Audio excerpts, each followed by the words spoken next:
Such sweet Assadness. That is the title of today's podcast on the JAFFA, Jewish Alliance for the First Amendment podcast. So there's a tweet I wanted to read out before I start, and it's from Tamam al-Audat, who is, I'm assuming, Syrian.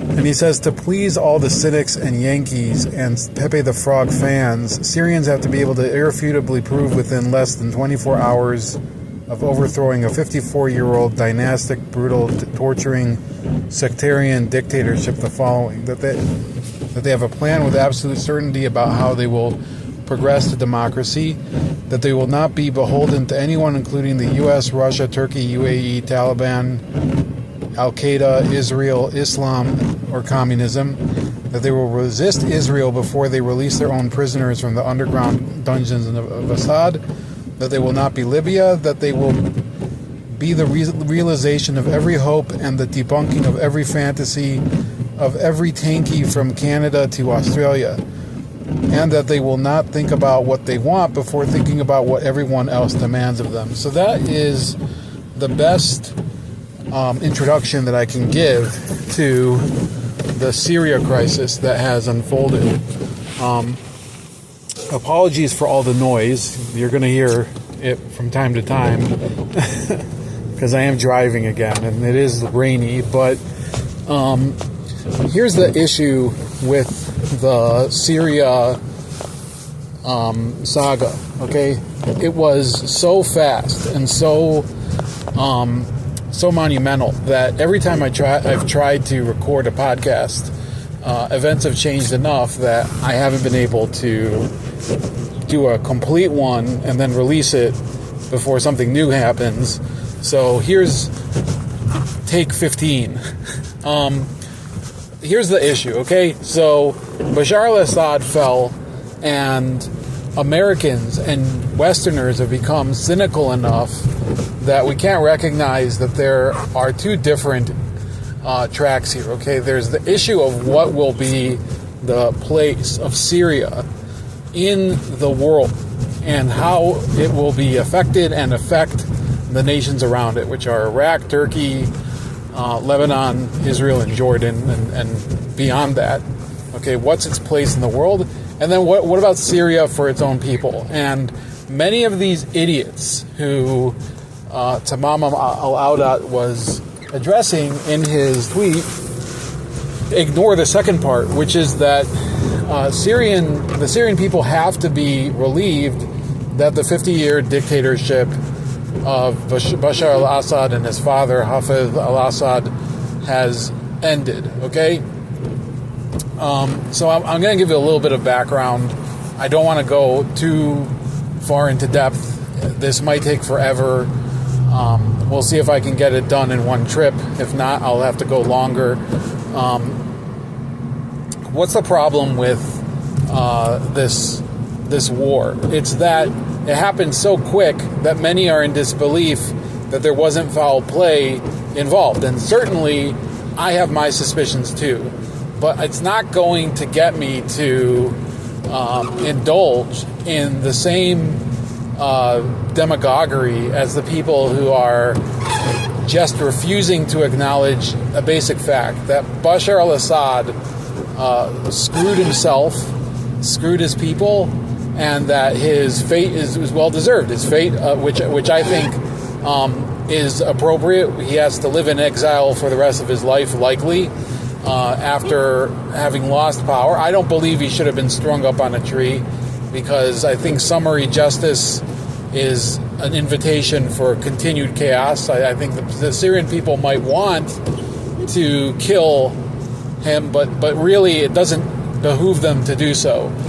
So I'm fine with the Russian government taking him in and giving him sanctuary, even though, I think he deserves some sort of, justice in another sense, but I'm not going to be like one of those idiots who says, call The Hague and drag Netanyahu there, who suddenly are now praising Assad and saying, he only did what he could to spare the country any more suffering. I mean, this is a person who, for many years, refused to hand over power to anyone because he said, well, it's only the West, it's the CIA, it's the Mossad that's trying to kick me out of power. Well, it turns out that most of the Syrian people wanted Bashar al-Assad out of power. And truly, the proof is in the pudding, and the proof is in the taste that's in the pudding. I forget how the phraseology exactly works.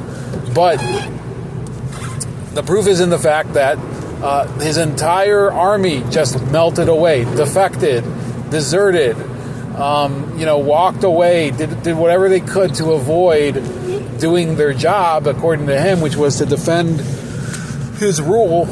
And it started with, of course, the outbreak of the attack on Aleppo, which happened. I mean, it coincided with the ceasefire between Hezbollah and Israel. I don't think it was a coincidence, but it coincided with it.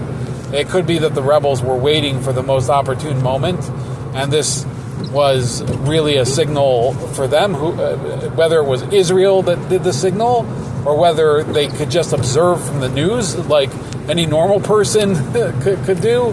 That's up to you to decide. I personally think that you didn't need any special info to know that this was going to happen.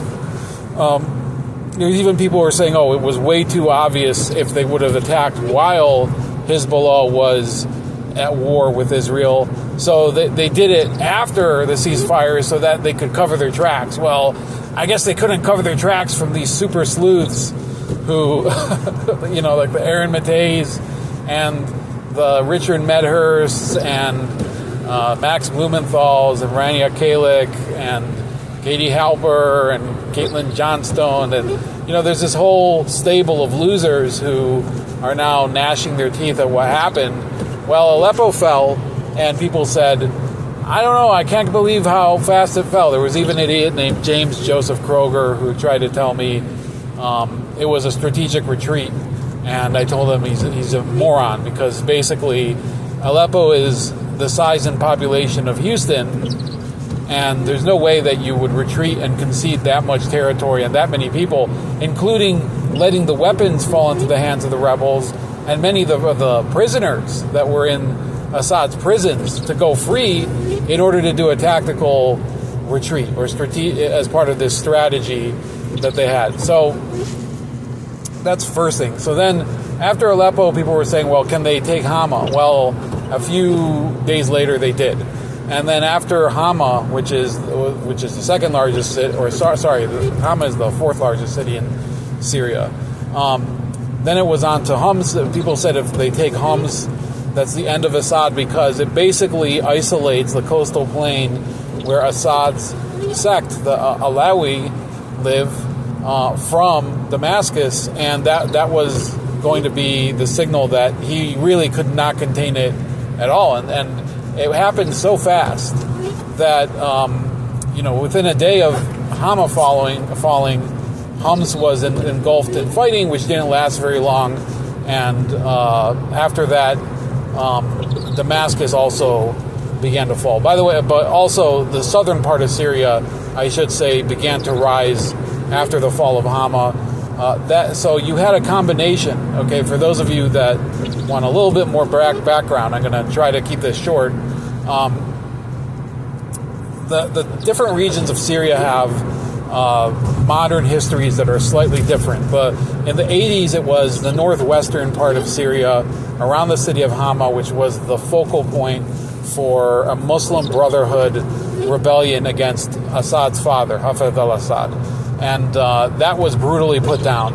In the civil war and the protests that began before that, it was the area of Dar'a, which is in the southern part of Syria, that started first. And then eventually it spread to other parts of Syria. And, the Assad regime and the people who supported it, whether it was Iran or Russia or some of the Shiite militias that support Iran or Hezbollah, they fought very hard to claw back a lot of the territories and contain the rebels in what was called the Idlib pocket. And then they kind of allowed the situation to simmer for several years. They said, well, the conflict is frozen, and this is the best we're going to get for now. People are saying that the sanctions that were maintained on Syria were what led to the crippling of its economy and the fact that Assad couldn't pay his troops and that they basically fell apart. I was listening. So most of the day today, and by the way, a lot of my time over the weekend that I was able to listen to content. So there was content that I listened to from Times Radio and Deutsche Welle that are considered mainstream. But then I also listened to people that were well against the mainstream and more Assad sympathetic. So I listened to yesterday. I listened to George Galloway's podcast, the mother of all talk shows, Moats.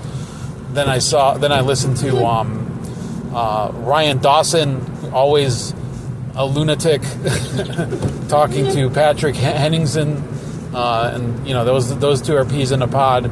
And thirdly, I listened to. I didn't talk to anybody. I listened to Candace Owens and Scott Horton, and those people found it fitting to insert into their whole discussion about Syria this long segue into the Talmud and how it dumps on Christianity, which of course has they always try to say, well, this is about the Zionists, it's about the Likud, it's about Benjamin Netanyahu, even though the Talmud has nothing to do with any of those. So these are people who I think are clearly ideological, and they need to see the picture the way they want to in order for it to make sense. And look, I'm not saying that there is zero validity to anything these people say about the topic, because yes, I do believe that Israel had an influence, in particular the bombing campaign in response to Hezbollah's rocket attacks against Israel. That was so devastating, and then the ground campaign that led to the deaths of thousands of Hezbollah fighters, many of which are only being buried now, weeks after they were killed. Here's the issue, okay? It did help to cause the downfall of Assad, and that's the point. Assad and Syria were enemies of Israel. They were aligned in this axis of resistance against Israel alongside Hezbollah. Their whole being, they were saying they want to destroy Israel. That one of the things that Nasrallah, who was killed, and many are saying was the real leader of the axis of resistance, one of the things he kept saying over and over again was that we have rockets to strike Haifa, and after Haifa, which he was trying to say that they could strike anywhere within Israel's limits. And so they weren't really trying to mask their intentions. And so this isn't an issue of Israeli aggression in any way, in my opinion. This is an issue. All right, so I had to stop the podcast because the wiper blade on my car broke off. So this might not sound like a very smooth transition, because it isn't. But the show must go on. Look, what's going on in Syria is something that I think it's understandable that people should be concerned from all sides. I'm sure that people who think that Al-Qaeda or ISIS would take over Syria, they have plenty of reason to be concerned. Those people that are saying Israel invading the Syrian-controlled area of the Golan Heights, as well as some small areas around their part of the Golan Heights, the ones that they're controlling and that they've actually annexed, they ought to be concerned too, because it's supposed to be a temporary occupation, but they have reason to be concerned because Israel already controls and has annexed a part of the Golan Heights for over 50 years. I think it's almost 60 years at this point. There is plenty of reason to be concerned that the U.S. could get bogged down there, because they have an air base in the area, and there were even attacks during the recent warfare between Israel and the Palestinians by pro-Iran militias in Iraq against those facilities. So there's many, and those are only a few of the concerns. But again, so I think where I left off, I was saying that I'd listened to Ryan Dawson and Patrick Henningsen and Candace Owens and Scott Horton, and then also the George Galloway podcast where he had on Mohammed Marandi and Scott Ritter, which I didn't get to actually listen to the end to. So I listen a lot to people whose views are pretty far from mine, although I wouldn't say I disagree with anyone 100%. But in this case, I think these people generally are wrong, and also are people of very dubious ideological extraction. But they have different reasons for it. Okay, one might be a libertarian. That would be Scott Horton and Ryan Dawson. Others might be hard leftists, like George Galloway. Others have a more theological reason to be suspicious about it, like Candace Owens, who has become more and more engrossed in her Christian faith. So I understand people's motivations. I think every reason people have to be concerned may be appropriate, but I think the hyperbole and and also what I would call the fear-mongering. So there's fear-mongering of the establishment, and I think in this case you have some fear-mongering of the anti-establishment, which is not as dangerous, to be clear, because yes, what Candace Owens or Patrick Henningsen is saying might be untrue, but they don't have actual power to do anything with it, which is, I'm a First Amendment absolutist. This is JAFFA, the Jewish Alliance for the First Amendment. I would never dream of taking away their free speech rights. And even the people who aren't American, like George Galloway, I support their free speech rights too, even though Britain doesn't have robust rights to freedom of speech. But I have to call out falsehoods when I hear them. And when I hear Candace Owens spewing nonsense about Syria, I have to call out, for example, saying today, he was this dedicated dentist. Well, he's not a dentist at all. He was an ophthalmologist. Now, you could say that was a casual mistake on her part, but a lot of what she does is casual mistakes. And then also to contend on the part of people like Ryan Dawson and Patrick Henningsen that all of the war crimes that were reported to be about Bashar al-Assad were fabrications, or they were acted or staged, or that there was clear evidence of tampering and that they've been debunked totally. That has never been established, that the chemical attacks by the Syrian government allegedly were debunked. Now, look, I was always open to the notion that they were untrue, and I said at the time, and I stand by it, when President Trump was president, I was on the same side as these guys on this issue, not on other issues. But I said, that was not cause to go to war in Syria, to do even the limited airstrikes that they did do. And I remain a non-interventionist when it comes to the United States, and I would ideally hope that there'd be non-intervention in the Middle East by other parties, such as Britain and NATO and Russia and everything. But we are where we are, and there is intervention. And the path forward, I think, would be to try and steer the new Syrian government in a direction where it won't be involved in these wars, and Syria will be more of a neutral party. Okay, up until now, it was a belligerent, maybe not as active as some of the other groups in the axis of resistance, but Syria had a state of war with Israel. Syria also had a terrible relationship with Turkey, and definitely adversarial. Now, it wasn't a full-on war, but this idea that they were stabbed in the back is laughable. They were never on the same side. You can't stab an enemy in the back. Basically, Syria was a country that had enemies, and they often would undermine their enemies. They would practice subversion. The father of Bashar al-Assad was a state sponsor of terrorism, and he was too. He would help the Iranians funnel weapons illegally to the Hezbollah group in Lebanon. And the justification for that was that it was the resistance. It was the resistance against Zionism. It was the resistance against the occupation of Palestine.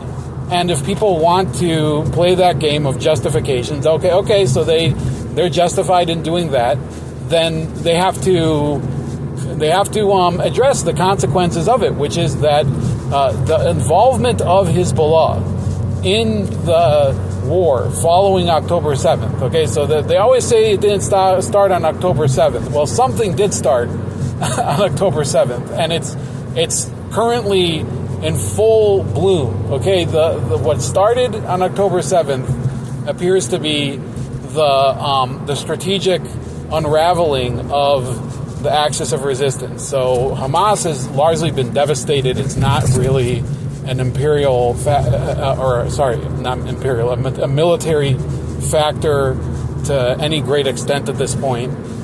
They are not really going to be able to do anything to eject Israel from the Gaza Strip without some sort of understanding or deal, and they themselves are set to relinquish any civil power that they have in Gaza according to an agreement with the Palestinian Authority. Whether that can be implemented is a different question. But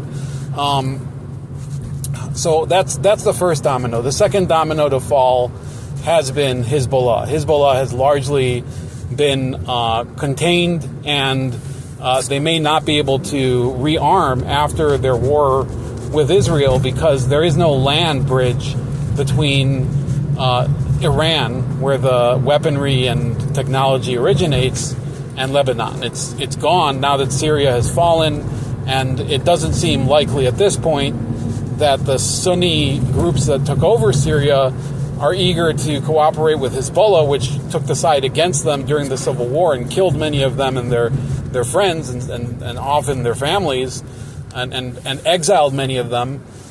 So that won't be dependable for the time being.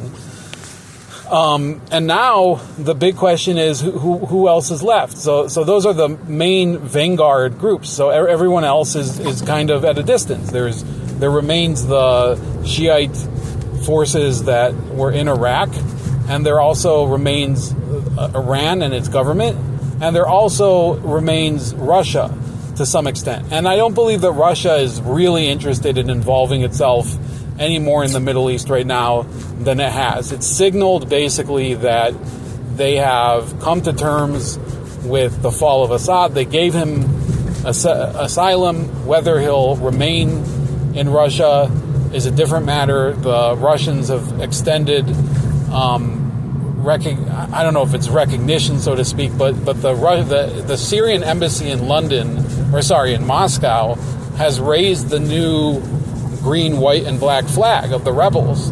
Iran is starting to reach out.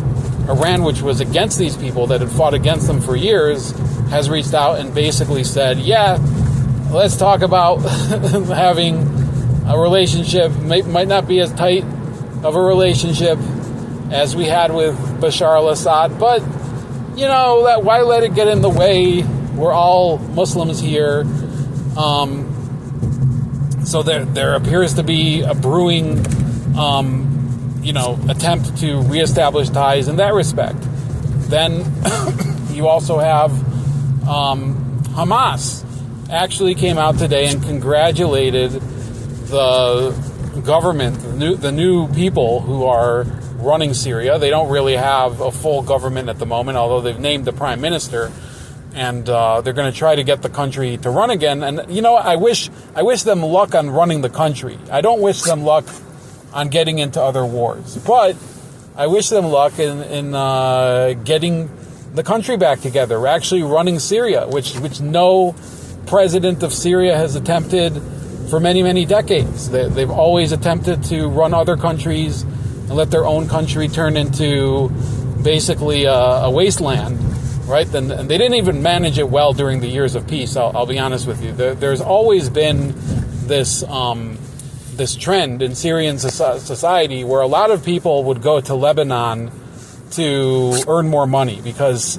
the economy was never really good in Syria. It was a Soviet ally. It was never really an industrial powerhouse. It wasn't endowed with a lot of natural resources. It has a little bit of oil, but nothing compared to the Gulf states or Libya, for example. So I do wish him luck. But Hamas actually extended congratulations to them. Islamic Jihad has said, the Palestinian Islamic Jihad has said, well, the issue of what happened in Syria is an internal matter of the Syrian people, and we're only concentrating on what's going on in Palestine. So nobody has lined up, nobody of actual value. Okay, yes, there's commentators of various stripes like Rania Kalik, who has tried to hew a middle road, or George Galloway, who denies that he was an admirer of Bashar al-Assad, or people who are out-and-out apologists who are still sticking up for him.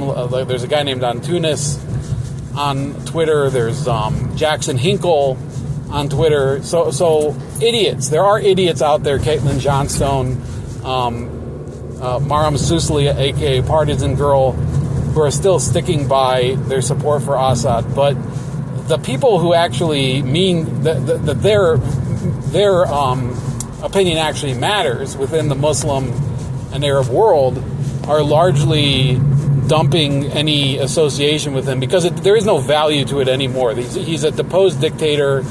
He's done. It's not going to change.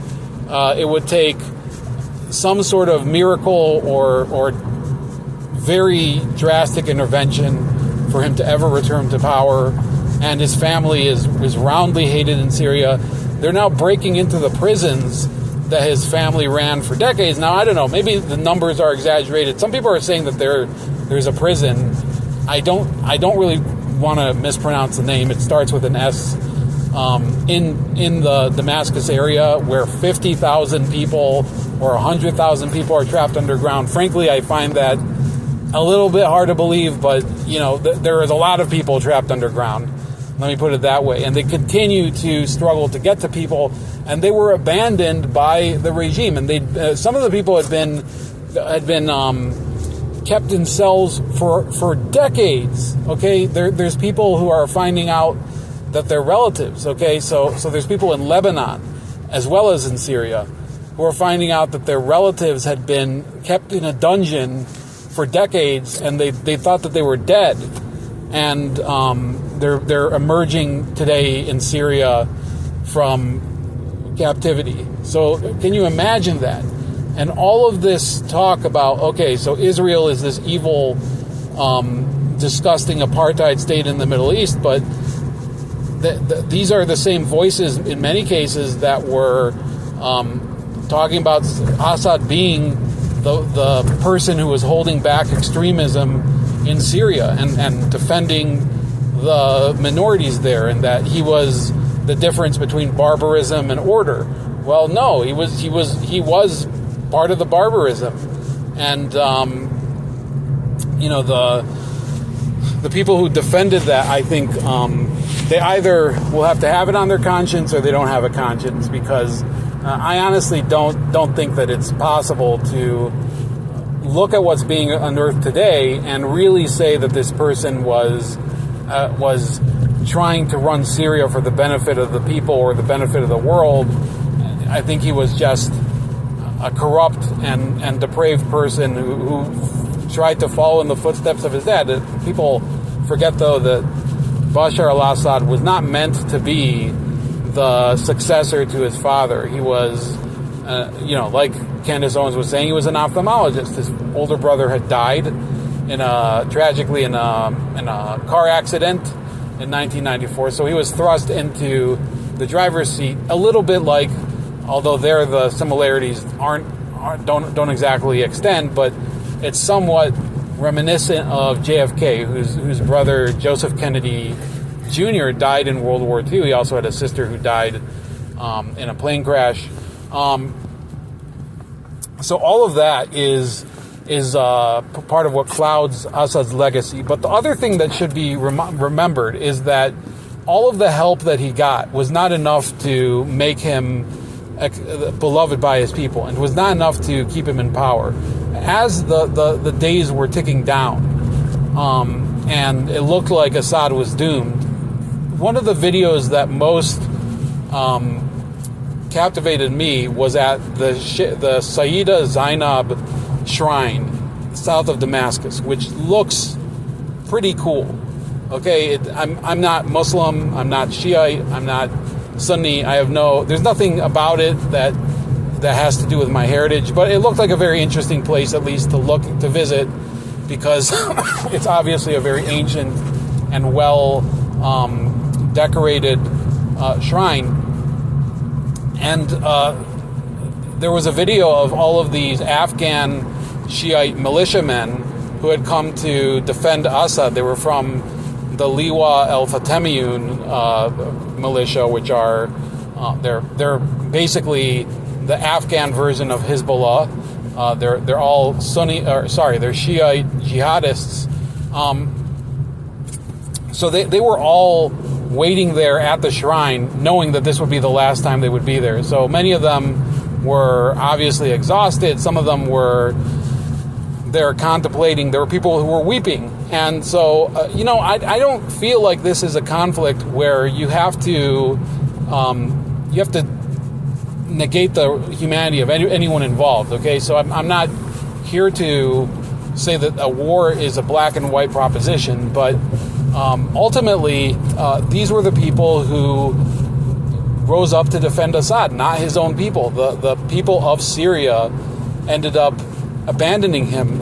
Some of the people who were there to defend him weren't there for Assad's sake. They were there for the sake of preserving any sort of Shiite presence in Syria. Yes, there have been many periods in Muslim history where the Sunnis persecuted the Shiites. I'm sure that there have been some where it's vice versa.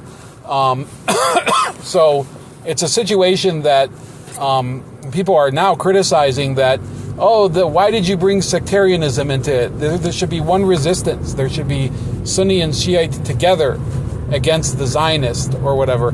Well, the truth is, okay, if that's the message of your life, that we have to bury our very deep differences that are grounded in blood feuds that are centuries and centuries old in order to kill another group of people that we hate, then I think that it's a very dark and deficient ideology, because it isn't going to lead to anything productive.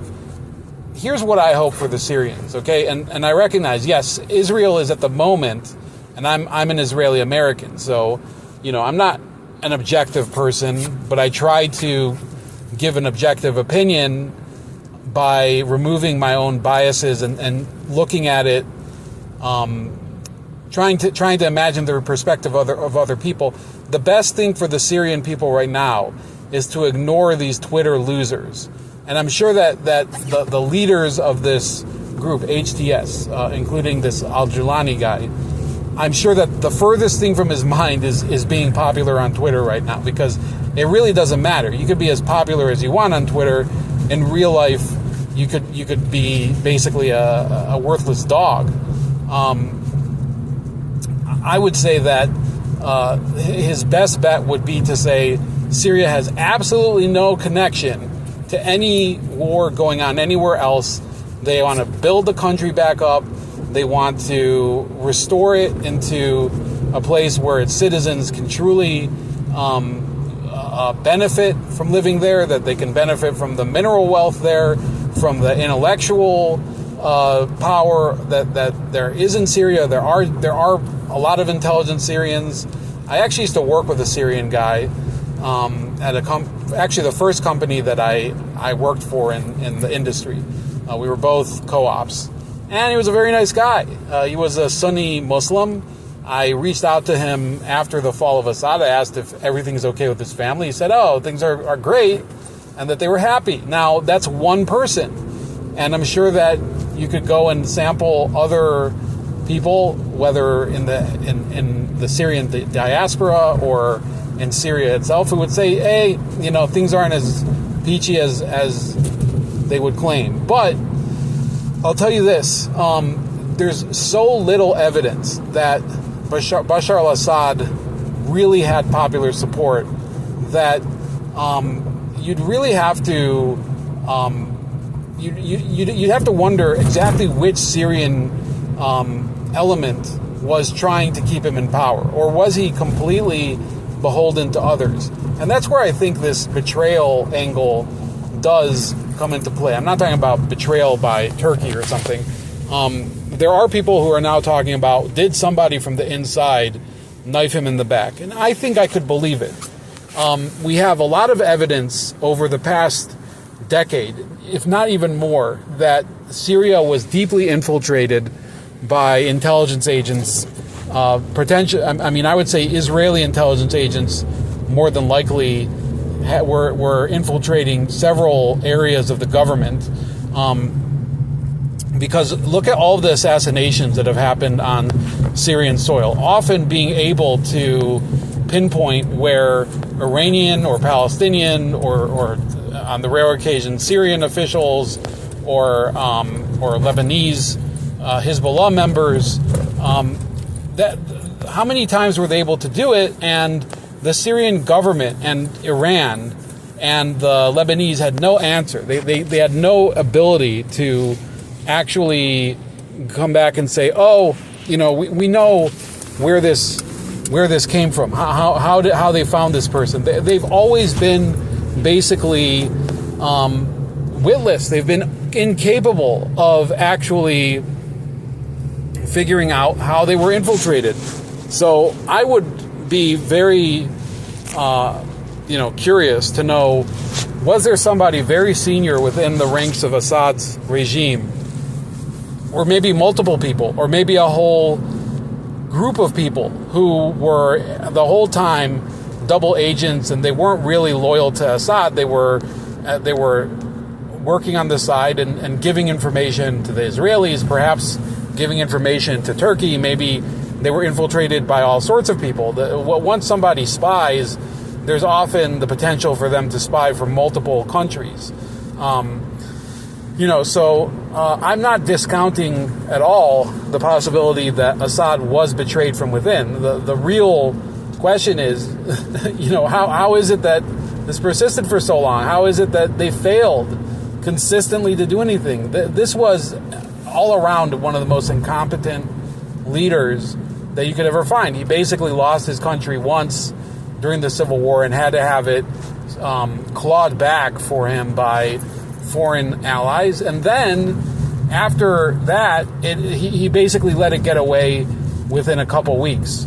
So that's about it. I have other stuff to do, and I do genuinely hope for the Syrian people to be able to see peace very soon, even though in some ways it's a good time, but it's also a dark time for many of them. And I wish nothing but the best. Please like, share, and subscribe. Find me on all the different social media and video hosting sites through the link tree in the description below, including Rumble, BitChute, and Odyssey. My Substack newsletter is there, as is my Subscribe Star if you want to tip me. And you can also find 2 articles, which would include the one about this, which is called Parting is Such Sweet Assadness. And then there's another one, which is my book excerpt for Shadows Under the Doric Towers, where I explore 9/11 myths concerning Israel. And that's it. Have a great night.